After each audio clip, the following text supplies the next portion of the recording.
Mchezo, habari yako? Nzuri. Uko vizuri? Ndio. Poleni kwa kupoteza mchezo, tuambie pengine mchezo ulikuwa mgumu kwa kiasi gani? Mechi ilikuwa ngumu kwa pande zote kwa sababu ukiangalia dakika 45 plani yetu imeingia vizuri. Tumekuwa na plani ambayo ilikuwa nzuri kidogo kumpa ugumu mpinzani. Tulikuwa kwenye transition ya kudefend. So tukafanikiwa kwenda mapumziko, tuko bila, si ndio? Kwetu sisi ilikuwa inatupa faida. The second half imekuja tena, tumekuja na plan kwa sababu hatakuwa na sababu ya kubomoka kwa ajili ya quality ambayo tunakutana nayo ya Simba.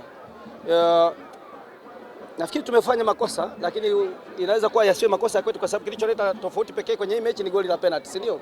Nitaenda kuangalia vizuri nione kama palikuwa na usahihi ule, lakini nadhani pia kwenye hiyo penalty ni kama tumesinzia, tungeweza kuokoa kwa sababu ni mpira ambao tayari ulishaokolewa na golikipa. So ni kama tumesinzia kidogo, kama tungekuwa tuko active nafikiri labda tungekuwa na mechi ambayo inaisha bila, lakini yote kwa yote ni kwamba tumekuwa na mechi nzuri katika pande mbili. Unaweza kuona umeangalia upande mwingine una attack, upande mwingine una defend. Hizo zote ni pati za kimpira. Sio tunafikiri kwamba maybe ku attack tu ndio pati ya mpira, si ndio? Defending pia kama mtu yuko kwenye ubora wa kudefend, maana yake ni mechi ambayo ni nzuri. So tumetoa upinzani ambao kidogo unastahili kwa level ya Premier League, lakini bahati mbaya zaidi hatujaondoka na point 3 kwenye mechi, lakini tumeondoka na proud ya vijana wetu kwamba wanaweza kufanyia mpango kwenye tactical. Lakini ukiangalia mechi ambayo umecheza ulistahili kuondoka na alama 3. Kwa sababu ukiangalia dakika za mwisho hizi kuna moment ambazo tunazipata. Sababu alama 3 hazipatikani kila dakika kutoka ya kwanza. No. Ni zile moments ambazo wewe unazipata. Tumepress zaidi hapa juu, unaona dakika za mwisho hizi mpaka filimbi inapulizwa. Ni kwamba sisi ndio kwenye mashambulizi kwenye mpira wa kutenga, si ndio? Na ndio hapo mpira ulipoishia. So you never know kwamba labda hata huo mpira wa kutenga ungeweza kutupa faida. Kwa hiyo plani ilikuwa iko vizuri. Mwalimu, umekosa alama 3 kwa sababu ya ubora wa Simba au kwa sababu uamuzi ulikuwa mzuri kwenye mchezo? Tumekosa alama 3 au kwa sababu Dodoma haijawa bora leo?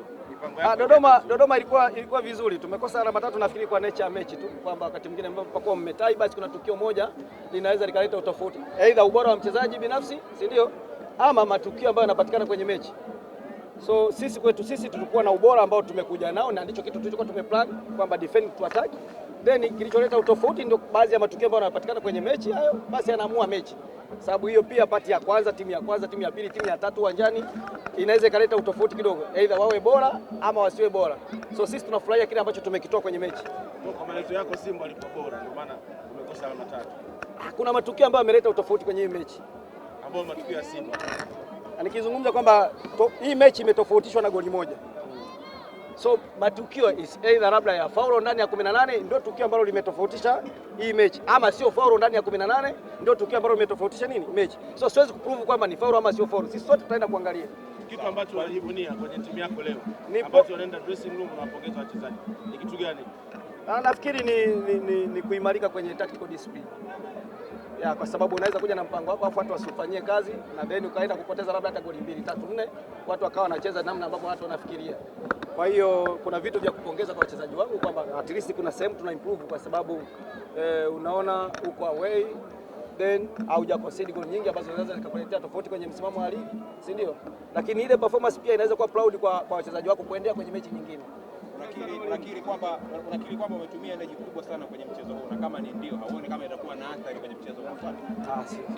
Sidhani kama unajua hata ratiba ya ligi jinsi ilivyo. Yaani mechi inayofuata tunacheza tarehe 16 mwezi wa 4. Sasa inaniathiri vipi? Unakiri kwamba umetumia energy kubwa? No, naomba ufuatilie mpira vizuri. Unakiri kwamba mechi ya leo umetumia energy kubwa? Hakuna mechi ambayo huwezi kutumia energy. Ya mechi ilikuwa ni kubwa. No, unapaswa tusifu. Kama tunaweza tukasurvive dakika 90, unapaswa usifu level ya utimamu wa mwili wa timu ya Dodoma Jiji. Unapaswa usifu utulivu wa wachezaji wa Dodoma Jiji ambao wanaweza wakachukua mpango wakamaliza dakika 90.